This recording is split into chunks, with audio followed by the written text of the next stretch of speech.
کہ عرب کے لوگوں میں دو خامیاں تھی. نمبر 1 چٹے ان پڑھ جاہل اجڑ، حتیٰ کہ انہیں باقی لوگ امی کہا کرتے تھے. امی میرے ان پڑھ.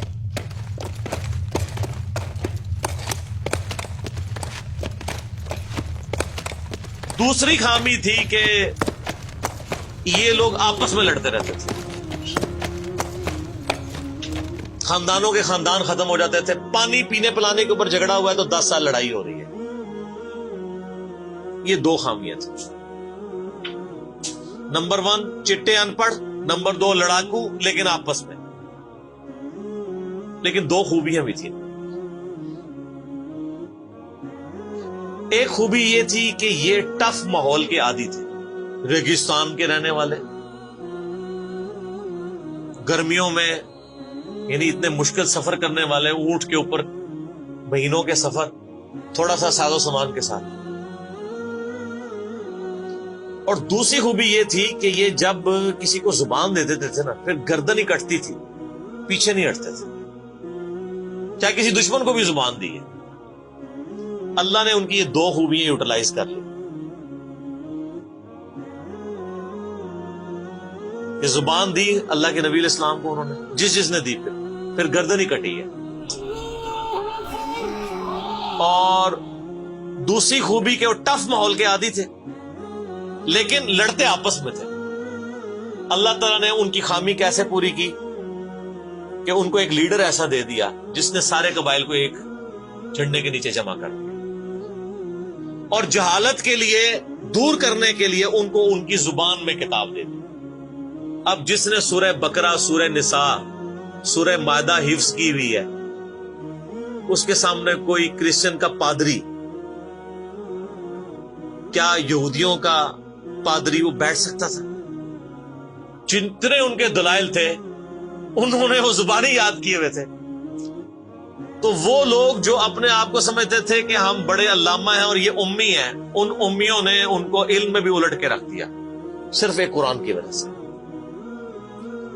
اور اللہ نے لیڈر دیا، سارے عرب قبائل جمع ہوئے. وہ عربی جو آپس میں لڑتے تھے انہوں نے کبھی یہ سوچا بھی نہیں تھا کہ اگر ہم ایک جھنڈے کے نیچے جمع ہو جائیں تو ہم دنیا کی سپر پاورز کو الٹ سکتے ہیں، رومن اور پرشین امپائر کو. اور دیکھیں سر پھر کیسے الٹا ہے انہوں نے. ود ان 17 ایئرز ہر چیز اڑا کے رکھتی ہے. صدیوں کی سلطنتیں، لاکھوں کی ریزروڈ آرمیز رومن اور پرشینز پوری دنیا پہ حکومتیں کر رہی ہیں، جدید اسلحہ ہے. اور ادھر یہ بدو ہیں جن کے پاس اونٹ ہیں، گھوڑے ہیں، تلواریں ہیں. نہ منجنیق انہوں نے کبھی دیکھی، نہ ان کے پاس اس طرح کے ہاتھی بڑے بڑے جو پرشینز کے پاس تھے. بس چل پڑے، کلمہ پڑے اور نکل کھڑے ہوئے. پھر دنیا نے دیکھا کہ ہر چیز کو الٹ کے رکھتی ہے. انہی کے اسلحے ان سے چھین کے انہی کو الٹ دیا. وہ ساری کی ساری بجلی کس نے بھری تھی ان کے اندر؟ اس کتاب میں.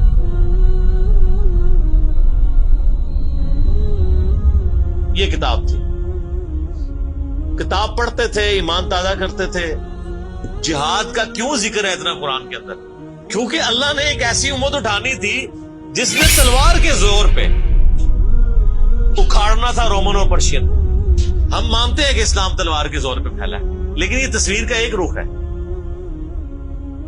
تصویر کا دوسرا رخ یہ ہے کہ جو بدماش صدیوں سے دنیا پہ حکمران تھے اور لوگوں کی رعایا کا استحصال کر رہے تھے، اپنی رعایا کا، ان پہ انہوں نے اتنے ٹیکسز لگائے ہوئے تھے. ان کو اکھاڑنے کے لیے کیا میٹھی میٹھی باتیں چاہیے تھی؟ طارق جمیل صاحب کے لیکچرز نے رومن اور پرشین امپائر اکھاڑنی تھی. یہ تو ان لوگوں کے لیے نہیں مسلمان ہو چکے ہیں. بدماش کب اپنی پوسٹ چھوڑتے ہیں؟ ان کو پھر اسلحے کے زور پہ ہی اکھاڑنا تھا. اور پھر اللہ نے صحابہ کرام کی تلواریں مسلط کی ان کے اوپر. جب اکھاڑ دی، فریڈم آف ایکسپریشن مل گیا، پھر معاملات سیدھے ہو گئے. اس زمانے میں بادشاہ کا دین رعایا کا دین ہوتا تھا. اگر کوئی رعایا کہے نا کہ میں بادشاہ کے دین سے الگ ہوتا ہوں، قتل ہو جاتا تھا. آپ پتہ عیسائیت کیسے پھیلی ہے؟ یہ تو سارے بت پرست تھے. کانسٹنٹائن 2 جس کے نام پہ قسطنطنیہ شہر تھا جو بعد میں مسلمانوں نے فتح کیا، سلطان محمد فاتح نے، ٹرکی والوں نے اس پہ ایک فلم بھی بنائی ہے، اردو ڈبنگ کے ساتھ ہے، ایک ہی نشست میں آپ دیکھ سکتے ہیں 2.5-3 گھنٹے کی، جو فلمیں دیکھتے ہیں ان کے لیے، مولویوں کے لیے نہیں۔ تو اس نے وہ قسطنطنیہ فتح کیا، پھر اس کا نام استنبول رکھ دیا، اسلام کا گڑھ، یعنی استنبول کا ترجمہ وہی ہے جو اردو میں اسلام آباد کا ہے، اسلام ان بلک۔ وہ کانسٹنٹائن 2 جو تھا وہ کرسچن ہو گیا تھا، چونکہ وہ کرسچن ہوا تو پوری رعایا 3 براعظموں میں پھیلی ہوئی وہ کرسچن ہو گئی، ایسے کرسچینٹی پھیلی ہے۔ تو رعایا کو وہی دین رکھنا ہوتا تھا جو حکمران کا ہے۔ پہلے حکمران بت پرست تھا، عیسائیوں پہ ظلم ہوتے تھے، بعد میں جب حکمران ہی مسلمان ہو گیا، اس زمانے ظاہر عیسائیت اسلام کا ہی نام تھا، تو سارے پیچھے اس امام کے، یہ بڑا خطرناک معاملہ تھا۔ دوسری طرف پرشین جو ہیں وہ آتش پرست تھے، ان کے نیچے آتش پرستی کا دین چل رہا تھا۔ تو یہ پھر ضرورت تھی کہ فریڈم آف ایکسپریشن دیا جاتا۔ اسلام نے تلوار کے زور پہ ان کو اکھاڑا، ان کی بدماشیاں ختم کی، اور ایسی ختم ہوئی کہ بخاری مسلم کی حدیث ہے، نبی علیہ السلام نے فرمایا ان قریب کیسر ختم ہو جائے گا، پھر قیامت تک کوئی کیسر نہیں ہوگا۔ ہائے ہائے ہائے سر، یہ پروفیسیز اللہ کی تائید کے ساتھ ہی کوئی دے سکتا ہے۔ ان قریب کسرا ختم ہو جائے گا، قیامت تک کوئی کسرا نہیں ہوگا۔ دیکھ لیں 1500 سال ہو گئے ہیں، نہ رومن امپائر دوبارہ بنی، نہ پرشین امپائر دوبارہ بنی، حتیٰ کہ اب تو وہ کانسیپٹ ہی ختم ہو گئے، ملکوں والا کانسیپٹ آ گیا۔ اور اس زمانے میں یہ بات کرنا ایک ایسے شخص کا جس کے اوپر ایمان لانے والے گنتی کے لوگ ہوں، بہت بڑی بات، اور اللہ نے پھر اکھڑوایا۔ اور آج فریڈم آف ایکسپریشن ایسا ہے کہ آج تلاوت ہو رہی ہوتی ہے تو ٹرمپ بھی بیٹھ کے سن رہا ہوتا ہے، کیوں؟ حالانکہ وہ کرسچن ہے۔ فریڈم آف ایکسپریشن آ گیا۔ آپ جائیں امریکہ میں، آپ کسی مارکیٹ میں مسلح ڈال کے نماز پڑھیں، کوئی آپ کو منع نہیں کرے گا، الٹا آپ کے ساتھ سیلفیاں بنا رہے ہوں گے کہ یہ کیا ہو رہا ہے۔ تو پہلے کوئی سوچ سکتا تھا کہ فرعون کے سامنے کوئی نماز پڑھتا؟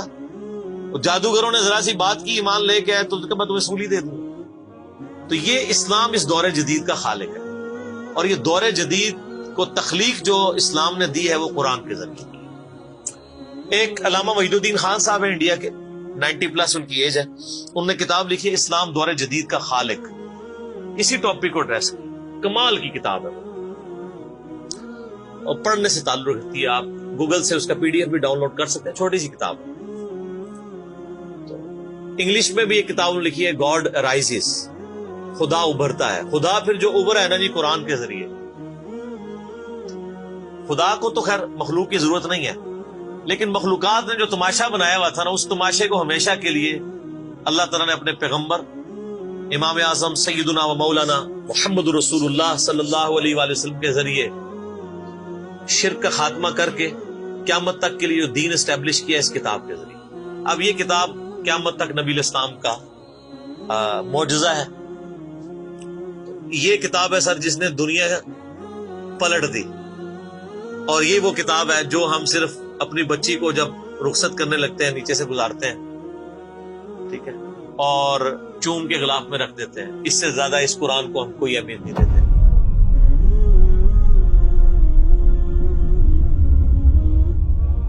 حالانکہ یہ قرآن اس لیے نازل ہی نہیں ہوا، یہ تو ہماری کتاب زندگی ہے، لیکن ماشاءاللہ ایسی سازش اسلام کے خلاف کی ہے، کافروں نے نہیں، مسلمانوں نے پوری نیک نیتی کے ساتھ جنازہ نکالا دین کا، اور ایک سلوگن دے دیا قرآن نہیں ڈائریکٹ پڑھنا گمراہ ہو جاؤ گے، قرآن میں بڑی بڑی مشکل چیزیں ہیں، اس کو ہاتھ نہیں لگانا۔ یہ یہودی بات کرتے تو ہم کہتے ہیں یہ اللہ کے دشمن ہے، مسلمان کہہ رہے ہیں ہم کہہ رہے ہیں بالکل صحیح کہہ رہے ہیں۔ وہ میرا کلپ آیا نا پیچھے، لیکن اور ایک مولوی نے کہا ہے تو وہ اسلام 360 کے اوپر جو اس نے حملہ کیا ہے، تو میرا کلپ بھی اس پر ریکارڈ ہوا ہے۔ تو پہلے تو لوگ کہتے تھے یہ ابھی باتیں کرتا ہے، اب تو ویڈیو میں لوگ ریکارڈ کرا رہے ہیں کہ جی قرآن ڈائریکٹ نہیں پڑھنا، آپ گمراہ ہو جائیں۔ اچھا، آج تک آپ نے کبھی نہیں سنا یہ کہ فلاں مولوی کی کتاب ڈائریکٹ نہیں پڑھنی، آپ گمراہ ہو جائیں گے۔ یعنی مولوی کڈا سیاڑا ہے کہ اس کو طریقہ پتا ہے کہ میں نے بات کیسے سمجھانی ہے، اور اس کو ایسی کتاب لکھنی بھی آتی ہے جو گمراہ نہ کرے، اور اللہ کو ایسی کتاب نہیں دینی آئی کہ جو گمراہ ہونے سے بچا لے۔ قرآن میں کہاں ہے کہ یہ گمراہ کرتا ہے؟ وہ تو اللہ نے ٹانٹ کیا کہ جو قرآن پہ ایمان نہیں لاتے وہ گمراہ ہوتے ہیں. جو ایمان لے ہیں اور بات مان لیں وہ کیسے گمراہ ہوں گے؟ یہ تو تعریف کی ہے انہوں نے. تو اس کتاب نے جناب دنیا کی کایا کلب کی ہے، اور اس کا ٹیسٹ آپ تبھی فیل کر سکتے ہیں جب آپ عربی جانتے ہو تھوڑی بہت، یا پھر اگر آپ نے اردو میں ٹیسٹ لینا ہے تو آپ مولانا مودودی رحمہ اللہ کا ترجمہ پڑھیں. وہ اسی سوز و گداز کو ٹرانسلیٹ کرتا ہے اردو کے اندر. میں نے ابھی تک کسی اور بندے کے ترجمے کو نہیں دیکھا کہ جو ترجمے بڑے لوگوں نے کیا، احمد بریلوی صاحب نے، شری تھانوی صاحب نے، ان دونوں کے ترجمے تو ویسے ہی وقت کے ساتھ ختم ہو گئے اس لحاظ سے کہ اس میں تو کئی الفاظ جو ہیں وہ پرانی اردو کے ہیں. ہمارے نئے بچوں کو تو سمجھ نہیں آتی یہ لکھا کیا ہوا ہے. ہم نے کئی سنگتیں ہلاک کر دی. سنگتیں پتہ کسے کہتے ہیں؟ نہیں پتا. کئی امتیں، انہوں نے امت کا ترجمہ سنگت کیا. اس زمانے میں وہ چلتا تھا. ٹھیک ہے، آج کل اگر آپ اعلیٰ حضرت کا یہ ترجمہ رکھیں تو لوگوں کو نہیں سمجھ آئے. لیکن مودودی صاحب نے چونکہ لیٹسٹ اردو میں ترجمہ کیا اور پھر وہ سوز و گداز ٹرانسفر کیا. میرا چیلنج، آپ کوئی قرآن کی صورت نکالیں اپنی مرضی کی، باقی ساروں کے ترجمے رکھیں، پھر مودودی صاحب کا بھی پڑھیں، تو آپ کو لگے گا کہ آپ کا دل تیزی سے دھڑکنا شروع ہو گیا ہے. الفاظ کے چناؤ، پھر اس میں جو ردم ہے. اور وہ انہوں نے تفہیم القرآن کے مقدمے میں لکھا ہے کہ میں نے دیکھا ہے کہ ہمارا نوجوان قرآن ترجمے سے لے کے بیٹھتا بھی ہے نا تو بور ہو جاتا ہے. تو ان کا میں نے سمجھا کہ کیوں ہوتا ہے بور، کیونکہ وہ تو پڑھ رہے تھے اردو میں، اللہ نے تو قرآن نازل کیا عربی میں، عربی اس نے سیکھنی کوئی نہیں ہے. اور اردو نے جو ترجمہ کیا ہوا ہے وہ انہوں نے ترجمہ کیا ہوا ہے ایز اے اسٹوری بک. یہ تو کتاب زندگی ہے، یہ تو زندہ کتاب ہے، بلکہ مسلمانوں کی زندگی کا سبب ہے. صحیح مسلم میں حدیث ہے اللہ اس کتاب کی وجہ سے قوموں کو عروج دے گا اور اس کتاب کی وجہ سے لوگوں کو، امتوں کو زوال دے گا. جس کو ڈاکٹر اقبال نے پھر شعر میں کہا، وہ زمانے میں معزز تھے مسلمان ہو کر اور تم خار ہوئے تارک قرآن ہو کر. وہ زمانے میں معزز کون؟ صحابہ اہل بیت، تابعین تبع تابعین. اور تم خار ہوئے کون؟ اسی. اور صرف اسی نہیں، ساڑھے بزرگ بھی. یہ نہ سمجھیے گا، ظاہر آپ تو ہم کہہ سکتے ہیں نا ڈاکٹر اقبال کے زمانے میں انڈیا پاکستان بنگلہ دیش کے جتنے بابے زندہ تھے، آج تو کہہ سکتے ہیں مر گئے ہیں. ڈاکٹر اقبال جب یہ شعر کہہ رہا تھا تم خار ہوئے تارک قرآن ہو کر، تو وہ خار احمد بریلوی صاحب، اشری تھانوی صاحب، یہ سارے لوگ زندہ تھے اس وقت، تو انہیں کو ہی کہہ رہے تھے نا. حتیٰ کہ قرآن کے ترجمے کو بھی گناہ سمجھا گیا. یہ تو بہت بعد میں ترجمہ ہوا ہے، اس پہلا ترجمہ شاہ ولی اللہ دہلوی نے کیا. پہلے تو لوگ کہتے ہیں قرآن کا ترجمہ کرنے کی ضرورت نہیں ہے. اور یہاں لوگ کہتے ہیں بزرگوں کی بڑی خدمات ہے. ہم پوچھتے ہیں 1000 سال سے بزرگ یہاں بیٹھے ہوئے ہیں، کسی ایک بزرگ کا قرآن کا بخاری کا ترجمہ مجھے دکھا دیں کہ جی یہ سلطان بہو نے دیکھے نہیں قرآن کا ترجمہ کیا، یہ جی داتا صاحب نے بخاری شریف کا ترجمہ کیا. کیا انڈیا پاکستان بنگلہ دیش کے لوگوں کی زبان عربی تھی؟ فارسی تھی نا. تو کسی بزرگ کو توفیق نہیں ہوئی ہے کہ قرآن کا فارسی میں ترجمہ کر دے. اتنا بڑا چھکا میں نے مارا ہے کہ قیامت تک یہ روئیں گے.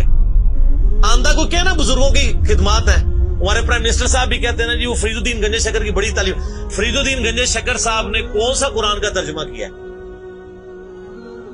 اگر کسی نے قرآن کا ترجمہ ہی نہیں کیا، بخاری مسلم کا ترجمہ ہی نہیں کیا، وہ کیا خدمات کرتا رہے؟ وہ اپنی تعلیمات دیتے رہے. صحیح غلط اس کا فیصلہ ہم نہیں کرتے، وہ تو پھر میں اور طرف چل پڑوں گا. صرف جو خدمات والا ڈونگ رچایا ہوا ہے نا وہ میں آپ کو بتا رہا ہوں. جتنوں کے مزار بنائے ہوئے آپ نے، کسی ایک کا ترجمہ دکھا دے قرآن کا. تو یہ پھر انہوں نے جان بوجھ کے سیاست کی اسلام کے نام کے اوپر، اپنی باتیں کرواتے رہے. سر ان کو پتا تھا قرآن کا ترجمہ ہو گیا، سورہ زمر اور سورۃ الانعام اگر اردو میں آ گئی تو بابوں کو کس نے پوچھنا ہے؟ سر بخاری کا اگر ترجمہ ہو گیا تو ساروں نے تو رفع الیدین سے نماز پڑھنی ہے، بابے سارے بغیر رفع الیدین والے نے. یہ وجہ تھی کی بڑی ہوشیاری ہے انہوں نے. یہ نہ سمجھو بولے سمجھے، بہت ہوشیار سمجھے. اور دیکھ لینا پھر اب رزلٹ سامنے آ گیا. جدھر ترجمے ہوئے ہیں وہ کہنا نہیں پیو دادے تے ایتھے ہاتھ بندہ سی، اے ایتھے بندہ ہے، تو رزلٹ نکل آیا نا. اسی لیے بزرگ جو کام کرتے ہیں وہ حکمت سے خالی نہیں ہوتا. ہاں انہوں نے بڑی شیاری دکھائی ہے آپ کے ساتھ، لیکن اللہ کا وعدہ ہے الذی ارسل رسولہ بالہدی ودین الحق لیظہرہ علی الدین کلہ.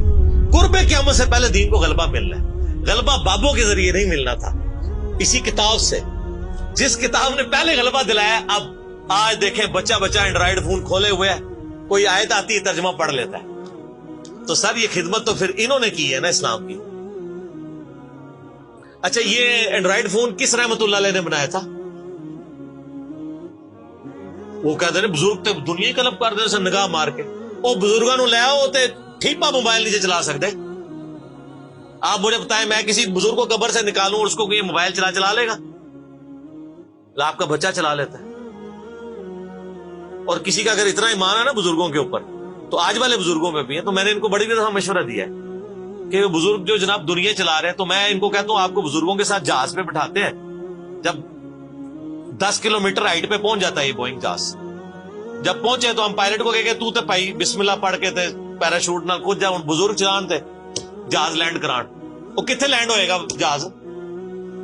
بزرگوں نے مریض بھی اس جہاز ہی نیچے بیٹھ لگے. جہاں تمہیں کہتے ہیں بزرگ دنیا چلا رہے ہیں ان کو بھی پتا ہے جہاز کو نہیں لینڈ ہونا. اور جو جہاز نہیں لینڈ کرا سکتا, میں کہتا ہوں کسی بزرگ کو آپ لا کے جہاز کے کاکپٹ میں بٹھا دینا, وہ نہیں لینڈ کرا سکتا. ہاں لینڈ کرائے گا اگلے جہاں جا کے, وہ بھی وہ نہیں کرائے گا, خود ہی ہوئے گا. سب کہانی ہے, کہانیوں کا دور ختم ہو چکا, کیونکہ اب ایک نعرہ عام ہے. کون سا؟ کہ نہ میں وابی نہ میں بابی, میں ہوں مسلم علمی کتابی. تو یہ علمی کتابی جب ہم کہتے ہیں تو وہ علم کون سا علم ہوتا ہے, وہ کتاب کون سی کتاب ہوتی ہے؟ یہ اللہ کی کتاب جس پہ ہم بات کر رہے ہیں. تو آپ دیکھیں میں نے اس پہ بھی 30-35 منٹ لگ گئے. اب آپ آ جائیں سورہ النبا.